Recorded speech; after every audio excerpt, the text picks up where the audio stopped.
कि इडम और उसका जो मीनिंग ऑप्शन में है वो कम्प्लीटली डिफरेंट होता है, वो रिलेट ही नहीं कर रहा होता है।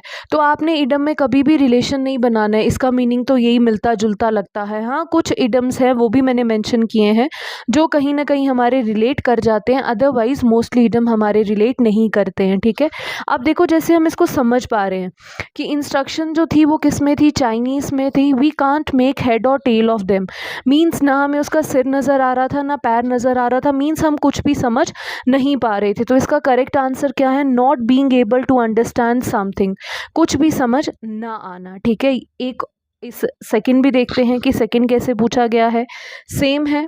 I was up to my neck in debt, इसको डेप्ट नहीं बोलते हैं, डेट मीन्स कर्जे में। I was up to my neck in debt that's why I rob the bank, इसी वजह से मैंने क्या किया, बैंक में चोरी की। मीन्स अब वर्ड हमारे पास क्या है, up to my neck, idiom आ गया हमारे पास। Up to my neck means neck तक वो पूरा भरा हुआ है। इसका मतलब क्या हुआ, कम्प्लीटली इन्वॉल्व इन समथिंग, कि वो बुरी तरीके से उस चीज़ में फंस चुका है अब। तो ये हो गया इस इडम का करेक्ट मीनिंग। चलिए थर्ड देखते हैं, don't rely on his advice about friends, तुम उसकी एडवाइस पर रिलाइज मत करो, किसको लेकर, फ्रेंड्स को लेकर। He is still wet behind the ears, अब इडम हमारे पास क्या आ गया, he is still wet behind the ears. अब इसका मीनिंग क्या होगा, देखिए इसका मीनिंग क्या है, टू बी यंग और इनएक्सपीरियंस, मीन्स वो खुद अभी इस काम में क्या है, इनएक्सपीरियंस्ड है। मीन्स वो खुद अभी यंग है, उसको अभी इतना आइडिया नहीं है कि फ्रेंड्स के साथ कैसे रिलेशन बनाया जाता है। तो यहाँ पर क्या हो गया, एक्सपीरियंस की बात की गई। तो देखो इडम कम्प्लीटली अपोजिट बता रहा है, वेट बिहाइंड द ईयर्स। तो अगर आपको कुछ ऑप्शन दिया हो ऐसा कि चुगली करना कान के पास, है ना, ऐसा बोल देना, तो आप कहीं ना कहीं उस चीज़ को मान लेंगे कि भाई हाँ यहाँ पर भी ईयर की बात हो रही है। वैसा नहीं होता है, इडम में ज़रूरी नहीं है कि ऑप्शन आपका रिलेट करे आपके इडम के साथ। ठीक है, तो फर्स्ट वे आपका ये है पूछे जाने का। फर्स्ट वे क्या है, आपको सेंटेंसेस दिए होंगे और सेंटेंसेस में ही इडम दिए होंगे और ऑप्शंस दिए होंगे, आपको चूज़ करना है करेक्ट। अब सेकेंड वे देखते हैं, देखिए सेकेंड वे क्या है। सेकेंड वे में डायरेक्टली आपको ऐसे इडम दिया जाता है, full of hot air, to take stock of, on tenterhooks, ये आपको इडम्स दे दिए गए। और अब आपको बोला जाएगा कि भाई इन ऑप्शंस में से आप मार्क कर दीजिए करेक्ट आंसर क्या है। मीन्स सेकंड वे में हमारे पास सेंटेंस नहीं होते, डायरेक्ट इडम होता है। अगर सेंटेंसेस में आपको इडम आते हैं तो वो कहीं ना कहीं हमारी हेल्प कर देते हैं थोड़ा ईजी करने में। क्यों, क्योंकि सेंटेंस हम समझ चुके होते हैं बोलना क्या चाहता है, तो रिलेट करके हम इडम को फाइंड आउट कर सकते हैं। लेकिन अगर डायरेक्टली ऐसे इडम दे दिए जाएँ तो थोड़ा सा हमारे लिए कॉम्प्लिकेट हो जाता है। ठीक है, तो उसके लिए आपने क्या करना है, जितने भी प्रीवियस ईयर के इडम्स हैं उनको आपने माइंड में डेफिनेटली रखना है। चलिए अब हम देखते हैं क्या कह रहा है ये। फर्स्ट है फुल ऑफ हॉट एयर। ठीक है, full of hot air means गर्म हवा। ऑप्शन देखते हैं, फर्स्ट ऑप्शन है टॉकिंग नॉनसेंस, मीन्स बिना किसी रीज़न के बात करना। Talking proudly, being hot tempered means गुस्सा आ जाना, नेचर बहुत ही ज़्यादा गर्म होना। बीइंग टू प्राउड, अब देखो हॉट एयर मीन्स वो किसका भरा हुआ है, वो हॉट एयर का भरा हुआ है, उसके अंदर पूरी गर्म हवा है। क्या प्राउडली होगा या टेम्पर्ड होगा, hot tempered.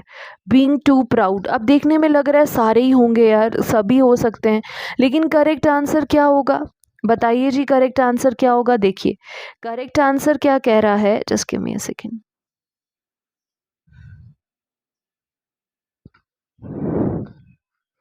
Hot air means उसके अंदर पूरी गर्म हवा भर चुकी है, वो पूरा गर्म हो चुका है और अब वो सिर्फ क्या किए जा रहा है, वो बहुत ही ज़्यादा नॉनसेंस बातें किए जा रहा है, उसकी बातों का कोई भी मीनिंग नहीं है। ठीक है, चलिए सेकंड देखते हैं, to take stock of. To take stock of क्या कह रहा है भाई, स्टॉक ऑफ क्या होता है। अब देखो यहाँ पर अगर हमने इडम निकालना है तो हमें इस वर्ड का मीनिंग भी पता होना चाहिए। स्टॉक ऑफ क्या होता है, देखो एक कह रहा है टू एसेस, अगर एसेस का मीनिंग निकालना है तो एसेस भी पता होना चाहिए। डिस्कस तो आपको पता ही है, जब हम किसी के बारे में कुछ बात करते हैं असेंबल मीन्स इकट्ठा करना, मॉडिफाई मीन्स उसमें चेंज लाना, स्टॉक ऑफ होता है जब आप किसी चीज़ को एग्जामिन करते हैं, जब आप उसको अच्छे से खोजते हैं, डिस्कस में तो नहीं। असेंबल इकट्ठा करना, मॉडिफाई चेंज करना। एसेस का मीनिंग भी होता है जब हम किसी चीज़ को अच्छे से एग्जामिन करते हैं। तो करेक्ट आंसर क्या हो गया? To assess. चलिए, टेंटर हुक्स, अब ये क्या हुआ, ये इम्पॉर्टेंट है, ठीक है। टेंटर हुक्स क्या होता है? देखो, एक होता है alert and enthusiastic, anxious and tense, happy and joyous, neutral and undecided. Enthusiastic means when you are full of energy. Anxious means आप परेशान हैं, आप टेंशन में हैं, आपको कुछ समझ नहीं आ रहा। हैप्पी तो आपको पता है, joyous means you are jubilant, आप बहुत ही किसी चीज़ को एंजॉय कर रहे हैं। Neutral means you are normal and you are not decided.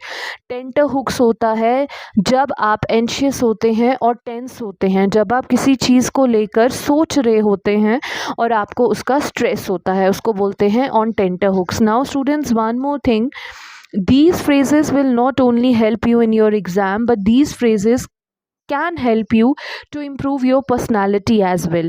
Why? Because in your daily lives जब आप इन phrases का use करेंगे तो it builds a good impression on somebody else. इससे आपका impression क्या पड़ता है? एक अच्छा impression पड़ता है। You are saying you know like he was on tenter hooks, यार वो अपने tenter hooks में था, means वो बहुत ज़्यादा anxious था, वो बहुत ज़्यादा tense था। तो देखो एक कितना अच्छे वे से आपका इंग्लिश जो है वो मॉडिफाई हो गया। तो ये फ्रेजेस जो हैं इनको डेली बेसिस पे अगर आप एक एक दो दो भी याद रखते हैं। एक और आपको चीज़ बता दूं, if you start implementing these phrases in your daily lifes ना, तो ये आपके लिए बहुत ईजी हो जाएगा फ्रेजेस को याद रखना। ये कोई हार्ड टास्क नहीं होगा, हर्क्लियन टास्क नहीं होगा आपके लिए, ये इजी टास्क हो जाएगा अगर आप इनको डेली बेसिस पे इम्प्लीमेंट कर रहे हैं, ठीक है। बिकॉज अगर आप इनको अपनी कज़न के साथ या फ्रेंड्स के साथ यूज़ कर रहे हैं तो ये आपके लिए बहुत इजी हैं फिर। चलिए नेक्स्ट देखते हैं। अब कुछ जो इडम्स हैं आपके लिए ये इंपॉर्टेंट हैं, ये रिपीटेटिव इडम्स हैं फ्रॉम योर प्रीवियस एग्जाम्स। जैसे कि मैंने आपको बोला कुछ प्रीवियस ईयर एग्जाम से मैंने कुछ आपके लिए इडम्स लिखे हैं और ये आप ध्यान से अंडरस्टैंड कीजिएगा, ठीक है। देखते हैं, अब ये भी 2 वेज में पूछे गए हैं। देखो कुछ एग्जाम में ये एज ए सेंटेंस की फॉर्म में पूछे गए हैं और रेस्ट में आप देख रहे हो कि डायरेक्ट वे में पूछे गए हैं। चलिए पहले हम सेंटेंसेस में देख लेते हैं, आइडिया हो जाएगा। Since he secured the first rank, Sudhir has become swollen headed. क्या कह रहा है? उसने क्या कर लिया है? फर्स्ट रैंक ले लिया है, उसकी वजह से सुधीर क्या हो चुका है? Swollen headed. अब देखो सेंटेंस में आ गया ना, तो आइडिया हो गया, रिलेट कर लिया हमने कि सुधीर का फर्स्ट रैंक आया था, उसी वजह से वो क्या हो गया? स्वॉलन हेडेड हो गया। मीन्स अब उसको क्या आ गया? प्राउड आ गया। अब वो क्या हो गया? घमंडी हो गया, है ना। तो इसको क्या लिखेंगे? Well connected. क्या वेल कनेक्टेड हो गया फर्स्ट रैंक लेने से? अनवेल हो गया? नहीं भाई, ये भी नहीं हो सकता। क्या वो फेमस हो गया? ये भी हो सकता है। और एक है कंसेटेड। कंसेटेड क्या होता है? देखो कंसेटेड होता है जब आप किसी चीज़ को लेकर घमंडी हो जाते हैं, ठीक है, प्राउड हो जाते हैं। प्राउडी कभी नहीं बोलना, वर्ड प्राउडी एग्जिस्ट ही नहीं करता है, प्राउड होता है, ठीक है। बहुत सारे स्टूडेंट्स आज भी बोलते हैं वो बहुत प्राउडी है, ऐसा है। स्टूडेंट्स, वर्ड प्राउडी एग्जिस्ट ही नहीं करता है, प्राउड होता है, ठीक है। तो कंसीटेड मीन्स प्राउड आ जाना, घमंड आ जाना। तो करेक्ट आंसर क्या हो गया? कंसीटेड। अब देखो आपको फेमस भी लग रहा होगा, लेकिन यही मैंने बोला कि इडम्स में हमें बहुत अलर्ट रहना पड़ता है। सेकंड देखते हैं, his success at such a young age speaks volumes for his talent. उसकी जो सक्सेस थी इतनी छोटी एज में, स्पीक्स वॉल्यूम्स। अब हमारे पास आ गया इडम, क्या है हमारे पास? वो ऑलरेडी उसके टैलेंट को शो कर रहे थे। अब देखते हैं options. Gives enough proof, boast a lot, उसको बहुत ज़्यादा बूस्ट कर दिया, पब्लिकली अनाउंस कर दिया उसको, शार्स प्रेज। क्या होगा भाई? उसकी जो सक्सेस थी छोटी एज पे, उसने उसके ऊपर प्रेज कर दी उसकी टैलेंट की। हो सकता है पब्लिकली अनाउंस तो नहीं हो सकता, बूस्ट किसको किया ये भी नहीं हो सकता।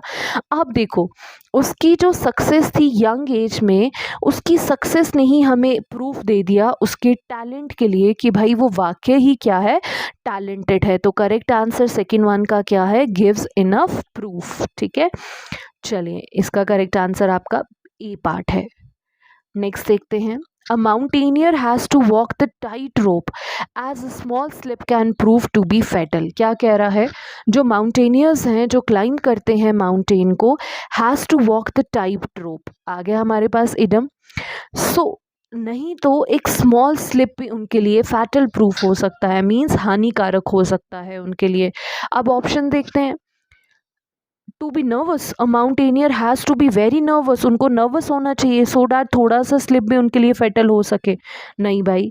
टू बी कॉशियस, उनको कॉशियस होना चाहिए, कॉशियस मीन्स अलर्ट रहना चाहिए, क्योंकि छोटा सा स्लिप भी उनके लिए फेटल हो सकता है ये। नेक्स्ट देखते हैं, उनको वेल ट्रेंड होना चाहिए, क्योंकि छोटा सा स्लिप भी उनके लिए फेटल हो सकता है। एक्सपर्ट भी। अब देखो यहाँ पर ऑलमोस्ट हमारे तीनों फ्रेजेस जो हैं वो रिलेटेड हैं, लेकिन टाइट रोप का मतलब होता है जब आप किसी चीज़ को लेकर बहुत ज़्यादा कॉशियस होते हैं, अलर्ट रहते हैं। तो करेक्ट आंसर इसका बी पार्ट है। A mountaineer has to be very cautious, उनको बहुत ज़्यादा कॉशियस होना चाहिए सो डैट कि जो स्मॉल स्लिप है अगर वो नहीं होंगे वो उनके लिए जानलेवा हो सकती है। ठीक है, चलो फोर्थ वन देखते हैं। True friends stay by our side through thick and thin. जो ये आपने बहुत बार सुना होगा, थिक एंड थिन। देखो ये रेपिटेटिव है। थिक एंड थिन क्या होता है, हमारे बुरे समय में जो ट्रू फ्रेंड्स होते हैं, कहते हैं ना दोस्ती की पहचान तब होती है जब दोस्त किसी मुसीबत में होता है। तो क्या कह रहा है, ट्रू फ्रेंड्स हमारी साइड पे रहते हैं जब हम किस में होते हैं, अपने बुरे वक्त में होते हैं, थिक एंड थिन में होते हैं। तो इन हैप्पी मोमेंट्स तो नहीं होगा, इन डिफरेंट वेदर्स, मौसम में नहीं भाई। तो करेक्ट आंसर क्या हुआ, अंडर ऑल सर्कमस्टांसेस। ठीक है, अब एक हो गया थिक एंड थिन, मीन्स जब हमारा बुरा वक्त चल रहा है, और एक होता है जब अच्छा वक्त चल रहा है। तो उसको क्या बोलते हैं, ये भी लिख लीजिए, उसको बोलते हैं fair weather friends. Fair weather friends कौन होते हैं, जो सिर्फ हमारे अच्छे समय में हमारा वक्त अपना साथ देते हैं, बुरे समय में वो कभी भी हमारे साथ नहीं होते। थिक एंड थिन मीन्स वो पर्सन जो बुरे टाइम में, अच्छे टाइम में, हर टाइम आपके साथ खड़ा रहेगा, लेकिन जो दोस्त सिर्फ आपके साथ अच्छे टाइम में खड़े रहेंगे उनको बोलते हैं fair weather friends. Fair weather से समझ रहे हो, अच्छा मौसम है तो साथ, बैड वेदर आया तो वो साथ छोड़कर चले जाते हैं। ठीक है, तो ये भी एक आपका इडम है। Fair weather means those who stand by your side only on in your good time. चलिए नेक्स्ट देखते हैं। अब देखिए नेक्स्ट जो है वो अब आपके डायरेक्ट सेंटेंसेस नहीं है, आपको डायरेक्ट दे दिए गए हैं। ठीक है, यहाँ पर अब सेंटेंसेस नहीं है, डायरेक्ट दिए हैं। To play ducks and drakes, अब इसका क्या मीनिंग है, to play ducks and drakes, हो गया कंफ्यूजन। टू प्ले रेकलेसली, अब मैम रेकलेसली क्या होता है, to change places, to be friendly, to act cleverly. देखो रेकलेसली होता है केयरलेसली, जब आप किसी चीज़ को केयरफुली करते हैं, केयरलेसली करते हो, कोई ध्यान नहीं देते, अटेंटिव नहीं होते हैं, उसको बोलते हैं recklessly. Ducks and drakes play करना, चेंजेस प्लेस भी नहीं करना होता, फ्रेंडली भी नहीं होता, क्लेवरली भी नहीं होता। जब किसी चीज़ को केयरलेसली वे से किया जाए उसको बोलते हैं to play ducks and drakes. ये इंपॉर्टेंट है, एट देयर विट्स एंड, बहुत बार देख चुकी हूँ मैं, ये रिपीट हो रहा है। एट देयर विट्स एंड क्या होता है, देखो एक ऑप्शन है वेरी सीरियस, सेकंड है एंग्री, थर्ड है परप्लेक्स्ड और एब्सोल्युटली सेटिस्फाइड। सीरियस का मतलब तो आपको पता ही है, एंग्री भी यू ऑल्सो नो। अब परप्लेक्स्ड क्या होता है, सेटिस्फाइड क्या होता है, जब आप 100% किसी चीज़ से सेटिस्फैक्ट्री हो। ठीक है, परप्लेक्स्ड होता है when something is confusing, not clear.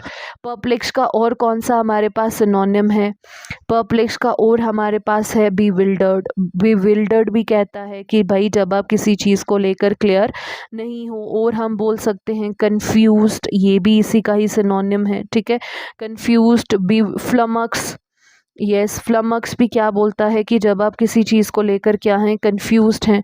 तो ये इसी के ही सिनोनिम है, बीविल्डर्ड, कंफ्यूज्ड, फ्लमक्स। तो विट एंड का आंसर क्या है, quite perplex. Perplex means confuse हो जाना। ठीक है, नेक्स्ट देखते हैं। Full of be, full of be options, being upset, lively and energetic, full of crazy ideas, in good health.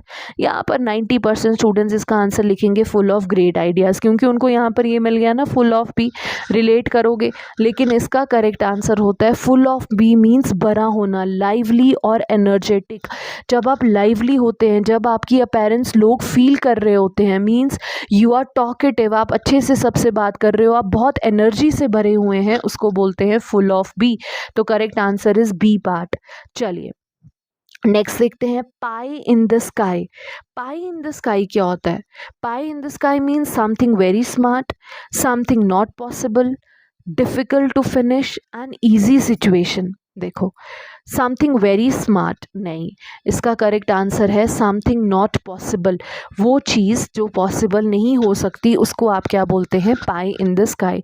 अब आप एज्यूम कीजिए in a single day how many times you are using the word or you use the word impossible। आप कितनी बार ये word use करते हो impossible, है ना? तो impossible की जगह अगर हम ये बोले pie in the sky, क्या हमें ये फ्रेज़ याद रह गया, इडम याद रह गया? डेफिनेटली हमें ये इडम याद हो गया। तो what is the best advice to you? The best advice is start implementing these idioms in your daily life so that आप इनको एग्जामिनेशन पॉइंट ऑफ व्यू के लिए इनको रेडी कर सकें। ठीक है। Feather your own nest. Feather means पंख, अपने ही नेस्ट में खुद पंख लगाना। मीन्स कहीं ना कहीं एक आइडिया तो हो गया यार, कुछ सेल्फिश बात हो रही है ना? विन अ कॉम्पिटिशन, अगर कंपटीशन विन करेंगे तो खुद तो नहीं, अपने पंख में खुद फेदर लगाएंगे। Comfortable position, disturb others in their work, make money unfairly. तो correct answer is make money unfairly. जब हम अनफेयर वे से, करप्टेड वे से जब हम इनकम अर्न करते हैं, पैसा बनाते हैं, उसको बोलते हैं feather your own nest. Means अपने ही बारे में सोचना। ठीक है। Be an old hat. अब बी एन ओल्ड हैट के ऑप्शन देखते हैं। An outdated, superstitious, be crazy, be foolish. Superstitious होता है जो वहम करता है, जो मिथ्स में बिलीव करता है। Crazy, foolish, correct answer is old hat means outdated. जब कोई चीज़ आउटडेटेड हो जाती है, जो ट्रेंड में नहीं रहती है। अब देखो, स्लोली एंड ग्रेजुअली ट्रेंड्स हमारे चेंज होते हैं। पहले बहुत सारे लोग टाइट फिटेड जीन्स को वेयर करते थे, लेकिन आज अगर आप देखें बेल बॉटम्स हैं, है ना? तो आज हमारा क्या हो गया? ट्रेंड चेंज हो गया। Those who are still believe in the previous fashion, तो उनको हम क्या बोलते हैं? आउटडेटेड, है ना? कि यार इनका जो ड्रेसिंग सेंस है वो क्या है? आउटडेटेड है। तो टाइम के साथ हमें चेंज होना भी ज़रूरी है, नहीं तो अदरवाइज हम भी क्या कहलाएंगे? He is an old hat person. Old hat means ये एक आउटडेटेड पर्सन है। चलिए, ग्रीन थम। नेक्स्ट कह रहा है green thumb, to have talented in gardening, जब हमें गार्डनिंग में किसी टाइप का टैलेंट हो। To be envious, to be angry, to have talent in teaching. All right.